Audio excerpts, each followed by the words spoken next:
योग? योग है क्या ये? This is not just an asana. हम लोगों के बीच में मिसकॉन्सेप्शन हो जाता है कि ये आसना होता है। Yoga actually is an art, philosophy and science which tells us the way of living, how to live a perfect life, a happy life with a happiness, like an ultimate aim is to get kaivalya, moksha, मोक्ष की प्राप्ति करना। तो ये हमारा जो शब्द है संस्कृत शब्द से मिलकर बना है, जो संस्कृत शब्द है युज, जिसका अर्थ होता है जुड़ना। तो जुड़ना किससे है? हमें जुड़ना है, मतलब अलग अलग परिभाषाएं हैं इसकी।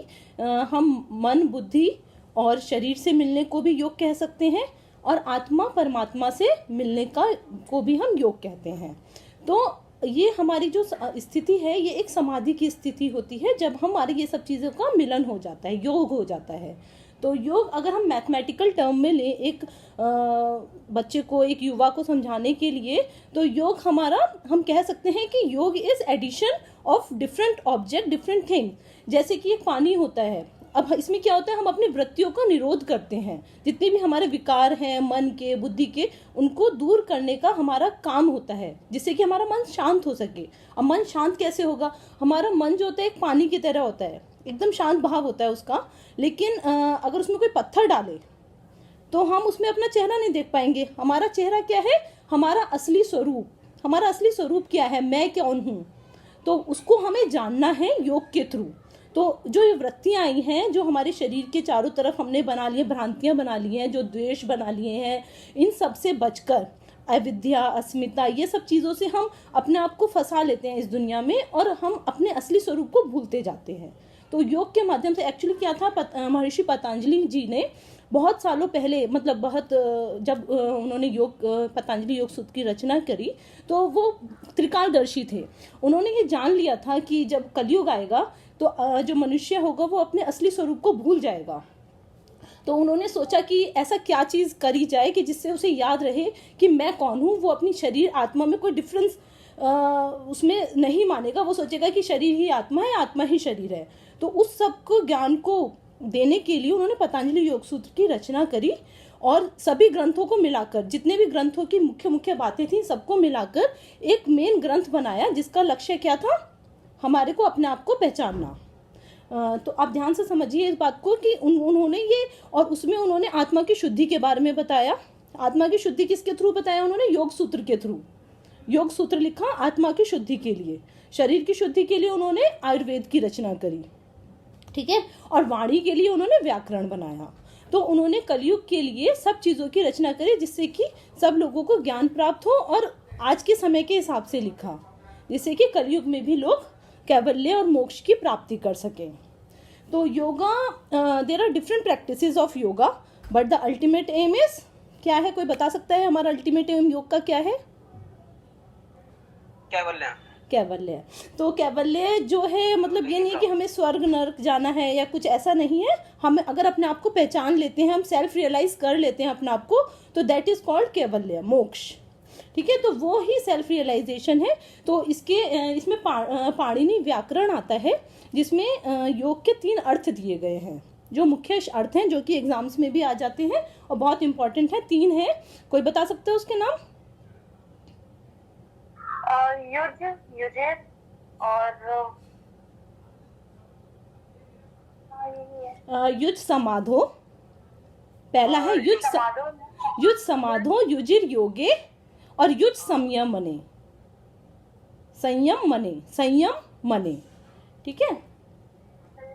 संयम मने, संयम में रहना, संयम मने। तो युज समाधो का मतलब है योग समाधि है। तो ये किसने लिखे हैं ये तीनों अर्थ? पाणिनि व्याकरण में महर्षि पाणिनि ने, ठीक है। तो ये क्वेश्चन आ जाता है कि पाणिनि व्याकरण में क्या 3 अर्थ दिए गए हैं? 3 अर्थ हैं। युज समाधो, इसका अर्थ है कि योग समाधि है। तो योग के अगर हम 8 अंगों का पालन करते हैं तो हमें समाधि की प्राप्ति होती है। तो योग के 8 अंग कोई बता सकते हैं? प्रशांत, पूनम जी, भव्या। यम, नियम, आसन, प्राणायाम, प्रत्याहार, ध्यान, ध्याता, धारणा, ध्यान, समाधि। हाँ जी। तो इन 8 अंगों का अगर हम पालन करते हैं तो वो हमें समाधि की स्थिति में ले जाता है। तो पाणिनि जी का पहला अर्थ हो गया युज समाधो, याद रखिए, युज समाधो, ठीक है। दूसरा अर्थ आता है युजिर योगे। युजिर योगे, योग का मतलब तो वही जो अभी मैंने समझाया था कि संयोग या जुड़ाव, किसी चीज से हम अगर जुड़ते हैं, it can be either body mind and soul और आत्मा परमात्मा, it is a union. Yoga is a union of, मतलब किसी चीज का भी इन दोनों में से हो सकता है, तो वो हमें परम आनंद की प्राप्ति कराता है, युजिर योगे। तो दूसरा अर्थ ये हो गया युजिर योगे। तीसरा है युज संयम मने, संयम, मन का संयम ही योग है, that is control of mind, ठीक है। तो पतंजलि जी ने इसको कंट्रोल ऑफ माइंड और सोल, माइंड और हमारा जितना भी मन की वृत्तियां हैं, इन सबको, सेंसेस को कंट्रोल करने को योग कहा है। तो हम अगर हम कंट्रोल करते हैं तो किस तरह से करते हैं, जैसे कि अगर आप घोड़े का एक एग्जांपल लें, हॉर्स राइडर जो होता है उसको कंट्रोल करता है, चैन जो उसकी चैनें लगी होती हैं, उसकी जंजीर, उससे उसको, वो हमारी इंद्रियों की तरह होता है, हमारी कर्मेंद्रियां होती हैं, ज्ञानेंद्रियां होती हैं, तो उन सबको हमें कंट्रोल में रखना है। अगर गीता में देखें, कृष्ण जी हम 10 घोड़ों को कंट्रोल में रखते हैं, और जो अर्जुन होता है बुद्धि की तरह क्वेश्चन तर्क वितर्क करता रहता है, और इस तरह, मतलब वो एक, अगर आप फिजिकली ना देखें भागवत गीता को, तो वो भी एक तरह से हमें योग की ओर लेके जाता है। मतलब एक ये भावना ही कि कृष्ण भगवान ने कैसे इंद्रियों को कंट्रोल में करके, बुद्धि को, तर्क वितर्क को शांत करके, मन को शांत करके, सारी वृत्तियों को दूर करके, आसक्तियों से दूर होकर हम किस तरह योग की ओर जाते हैं। तो ये हो गया हमारे योग के बारे में अर्थ। तो हम इसको अगर समझ पाते हैं तो हमारा अवेयरनेस, हम सेल्फ के बारे में पूरा अवेयर हो सकते हैं। डिफरेंट डायमेंशन जो होती हैं, ये एक्चुअली योग जो होता है हमारे फिजिकल, मेंटल, इमोशनल और स्पिरिचुअल, इन सब पर काम करता है एक साथ। अगर हम इन सब पर काम करना चाहते हैं, कुछ और ऐसा ना ही साइंस है ना ही ऐसी कोई चीज़ है जो इन सब पर एक साथ काम करे, तो ये हमें इन सब पर हम इनकी शुद्धि कराकर हमें ऊपर लेके जाता है, हमारे को, हमारे आगे लक्ष्य जो है हमारा अल्टीमेट एम, उसकी तरफ हमें लेके जाता है। ये कौन है? प्रशांत। हाँ बिल्कुल बिल्कुल, कोई नहीं। हाँ जी, तो फिर आप ये बात समझ गए होंगे कि योग का अर्थ, मैंने 3 अर्थ बता दिए हैं। अगर हम आते हैं परिभाषा की तरफ कि योग की क्या परिभाषाएं हैं। मेन मुख्य, वैसे तो काफ़ी परिभाषाएं हैं, लेकिन मुख्यतः इसकी 3 परिभाषाएं हमारे उसमें आती हैं। एक तो पतंजलि जी ने दी है, महर्षि पतंजलि जी ने, और एक भागवत गीता में आती हैं 2 परिभाषाएं इसकी। तो सबसे इम्पॉर्टेंट जो है हमारी पतंजलि योग सूत्र के अध्याय 1 का दूसरा श्लोक आता है, जो कि मतलब आधार है योग का हमारा। योगा चित्त वृत्ति निरोधा, ठीक है। इसको मतलब आप मन में, दिमाग में अच्छे से अपने बैठा लीजिए। ये पतंजलि योग सूत्र के पहले अध्याय का दूसरा श्लोक है। योगश चित्त वृत्ति निरोधा, इसका अर्थ है चित्त की वृद्धियों का निरोध ही योग है। हाँ जी, तो अब इसमें जो कुछ शब्द आए मैं आपको उसको एक्सप्लेन करना चाहूंगी।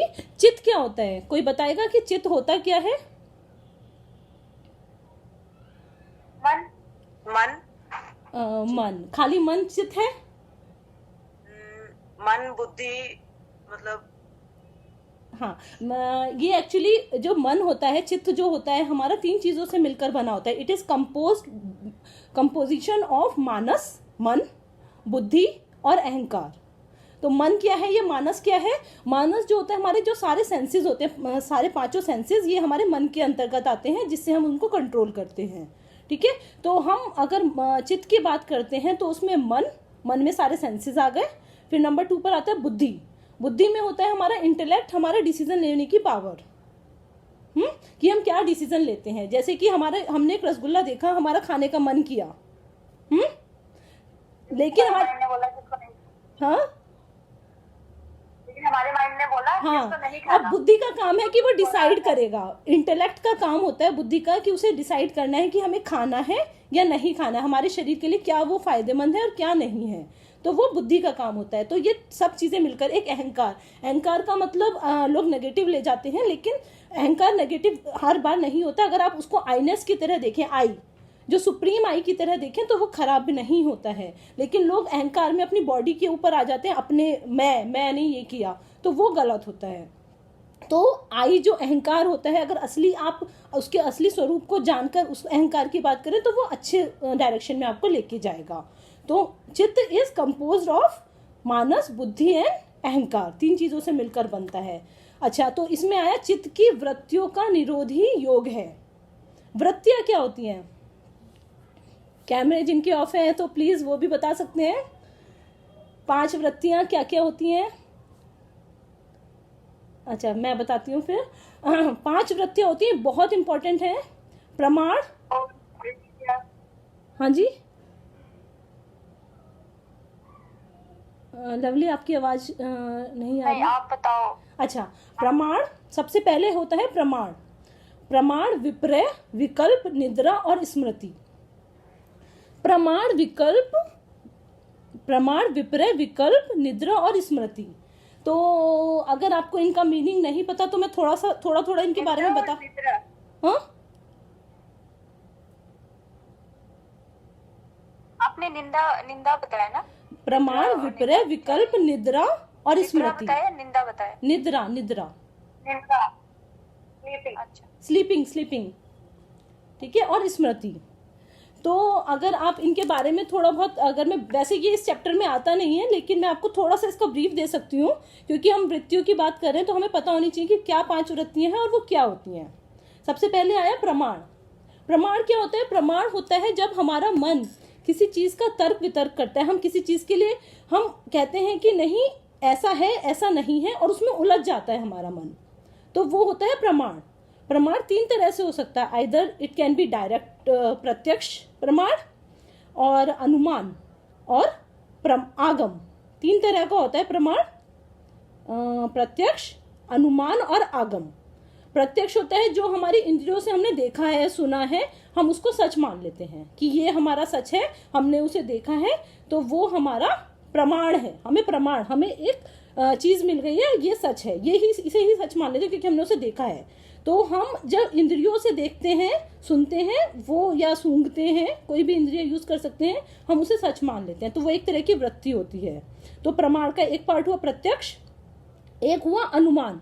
अनुमान हम लगा लेते हैं किसी भी चीज का कि ये सच है। जैसे एक रस्सी पड़ी हुई है, हमने सोचा रात को हम जा रहे थे ये तो सांप है, लेकिन हमने अनुमान लगाया। इस तरह से हम कुछ भी अनुमान लगा सकते हैं और उसको, वो हमारी एक वृत्ति बन जाती है, और हमारे मन में घबराहट पैदा हो जाएगी, हमारा मन विचलित हो जाएगा, परेशान हो जाएगा, और हम उसको एक वृत्ति की तरह हमारा योग साधना में हमारे को परेशान करेगा। एक होता है आगम। आगम होता है कि जहाँ वो चीज जो कहीं लिखी होती है, आइदर किसी महापुरुष ने कही है या किसी बुक में, ग्रंथ में लिखी हुई है, वो आगम कहलाता है। ठीक है, तो प्रमाण 3 तरह का हुआ, प्रत्यक्ष, अनुमान और आगम। ठीक है, क्लियर? तो लेकिन आत्मा जो होती है प्रमाण से परे होती है, मतलब आत्मा के इन सब चीजों का कोई फर्क नहीं पड़ता। हमारे शरीर के ऊपर इन सब चीजों का फर्क पड़ता है, लेकिन आत्मा इन सब चीजों से अलग होता है, हमारा जो सूक्ष्म शरीर होता है। उसके बाद हम बात करते हैं विपर्य की।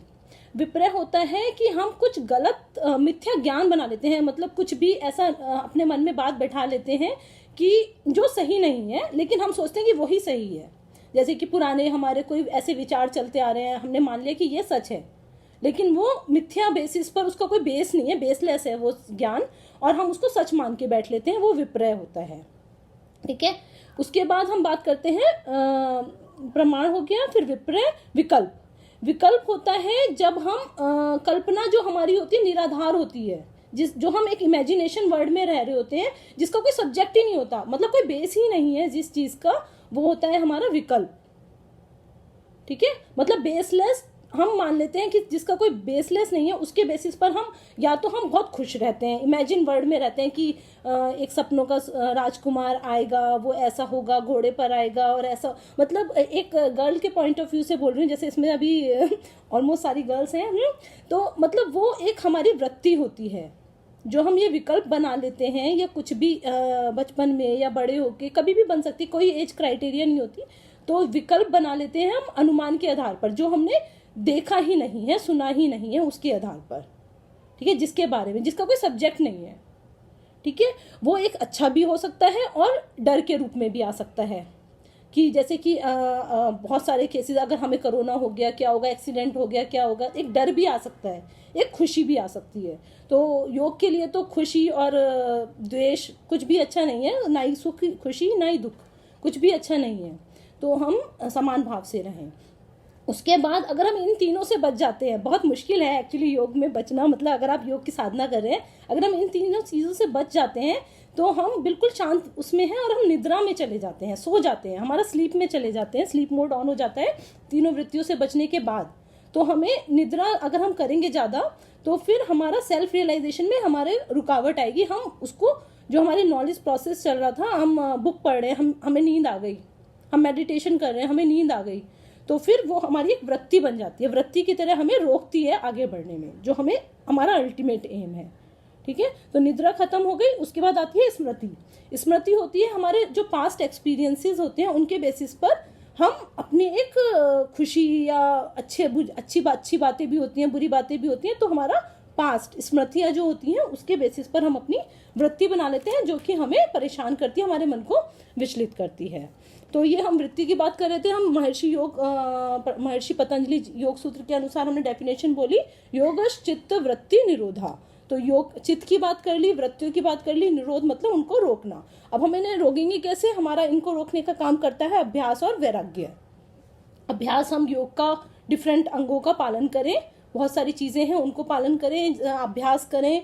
एक छोटा सा पार्ट हठ योग का जो है योगा अभ्यास, उसको करें, प्लस व्यायाम, प्राणायाम, सब चीज़ें करके, मेडिटेशन, ध्यान, धारणा, समाधि, इन सब के माध्यम से। और वैराग्य जो है, हमें ये नहीं है कि वैराग्य में हम घर छोड़ के चले गए जंगलों में, हमें वैराग्य ले लिया, सब कुछ छोड़ दिया, घर, फैमिली, ऐसा कुछ नहीं है। आपको अपने मन के जो विकार हैं उन सबको छोड़ के, मन के सेंसेस को कंट्रोल करके उनसे वैराग्य करना है।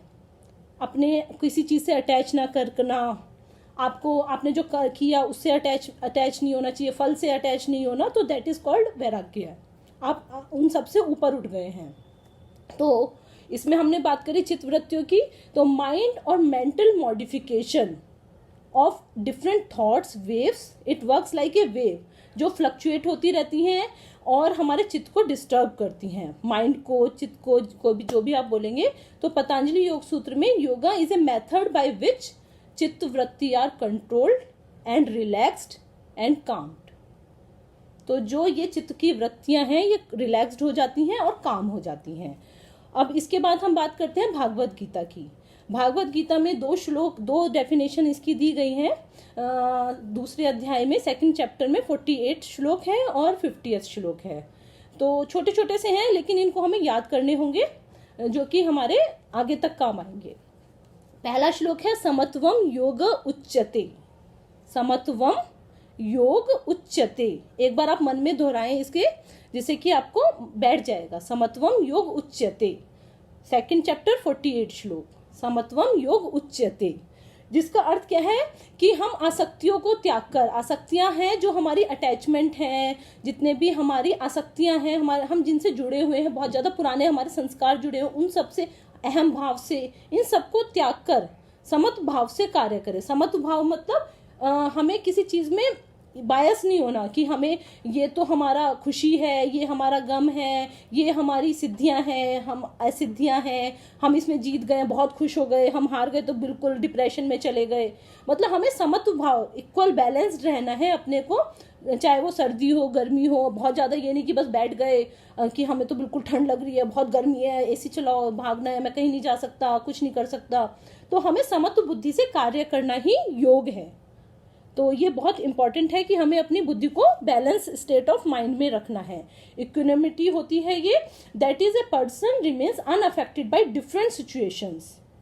It can B failure, happiness, sorrow, heat, cold, राग, द्वेष, इन सब के बारे में बात करते हैं। तो इन सब में बैलेंस्ड रखना अपने माइंड को। तो ये अगर हम इसको करते हैं तो it will make a person free from the imbalance of mind and helps to make us stable and relaxed. तो that is called योग। तो ये बहुत ही सुंदर श्लोक है जो कि हमारे बहुत काम आएगा अगर हम इसको फॉलो करते हैं। मतलब गीता का एक छोटा सा श्लोक है, इतना सा, मतलब पूरे श्लोक का ये 1/4 पार्ट है, समत्वम योग उच्यते। अब दूसरा श्लोक आता है जिसमें कि कृष्ण जी बोलते हैं योग कर्मसु कौशलम। ये भी बहुत आसान है, 3 शब्द हैं सिर्फ, योग कर्मसु कौशलम। ये 50वां श्लोक है सेकंड चैप्टर का। ये तो मतलब आप सोच लीजिए कि आपको कोई भी पूछ सकता है किसी टाइम भी, चाहे वो आपका टेस्ट हो, चाहे वो फाइनल हो, कुछ भी हो। तो ये तीनों डेफिनेशन बहुत इंपॉर्टेंट हैं। तो योग कर्मसु कौशलम, इसका अर्थ है योग की कुशलता ही योग, कर्म की कुशलता ही योग है। कर्म कैसा हो जिसमें कोई बंधन ना हो, जिसमें कोई अटैचमेंट ना हो। हम जो भी कार्य कर रहे हैं हम ये सोच के ना करें कि ये मैंने किया या मुझे इस कार्य करने से ये रिजल्ट मिलेगा, ये फल मिलेगा। अगर आपने आम का पेड़ बोया है तो उसमें तो आपको आम तो मिलेगा ही ना। तो इसमें सोचना क्या है कि नहीं मैं अपने लिए आम, अगर कोई आम का पेड़ लगाता है अपने लिए नहीं लगाता, किसी और के लिए लगा रहा होता है। लेकिन इस भावना को छोड़ने के बाद जो हम कर्म करते हैं फल की इच्छा ना रखते हुए, वह कर्म करना ही योग कहलाता है। तो it is non attachment, when non attachment helps in attaining of relaxation calmness is called योग। तो गीता के 2 श्लोक मैंने गीता के बताए, और इन सब से हमें क्या मिलता है, इन सब से हमें कैवल्य की प्राप्ति होती है। तो एक पतंजलि योग सूत्र में मतलब डेफिनेशन नहीं है लेकिन वो भी इंपॉर्टेंट श्लोक है छोटा सा, तदा द्रष्टु स्वरूपे अवस्थानम, ये कि पहले चैप्टर का 3rd श्लोक है। तदा द्रष्टु स्वरूपे अवस्थानम, ठीक है। एक बार श्लोक रीड कर दो। हाँ लिखो, तदा द्रष्टु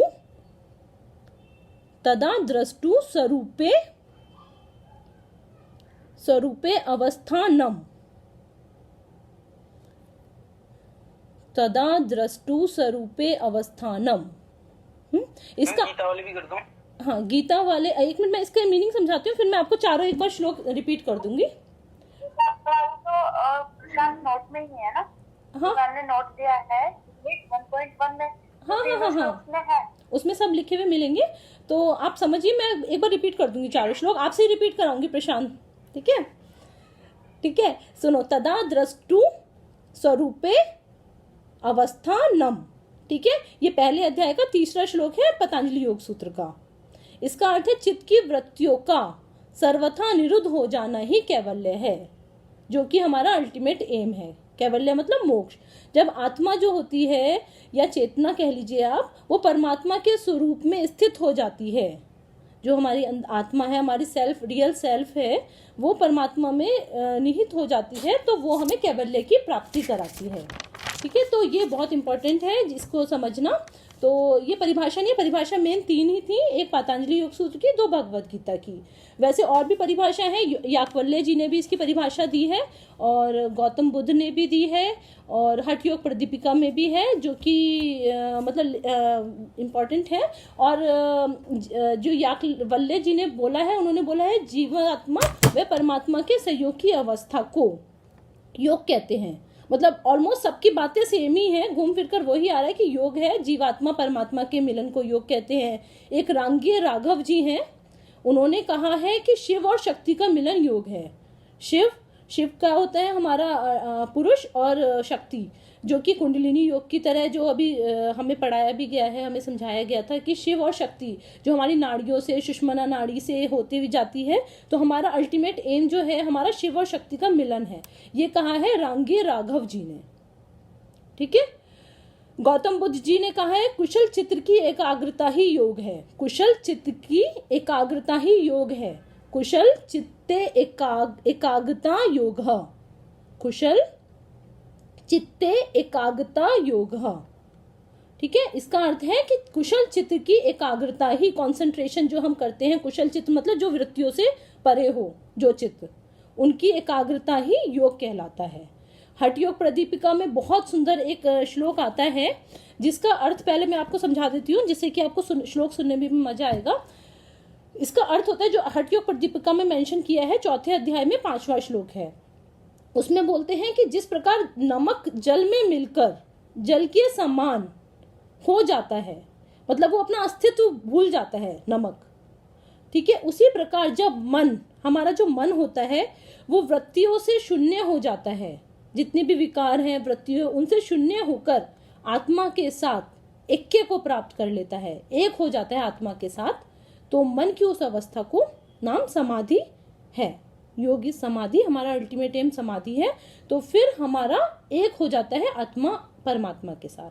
तो इसका श्लोक है सलीले, अगर आप लिखना चाहें तो हठ योग प्रदीपिका का, सलीले सैंधवम वैसे उसमें बुक में दिया हुआ है, तो आप सुन भी सकते हैं अच्छे से, जिससे आपको थोड़ा सा याद हो जाए। सलीले सैंधवम यदवत साम्यम भजति योगतः, भजति योगतः। फिर से बोलती हूँ, सलीले सैंधवम यदवत साम्यम भजति योगतः तथात्मन सौरक्यम समाधि रधि धीयते। जिस प्रकार नमक अपने पानी में घुलकर अपने स्वरूप को भूल जाता है और जल की समानता को प्राप्त कर लेता है, उसी प्रकार मन वृत्ति शून्य होकर, बिल्कुल विकारों को भूलकर जब आत्मा के साथ एक हो जाता है, तो उस मन की अवस्था का नाम समाधि है। तो ये हमारी मेन डेफिनेशंस हैं।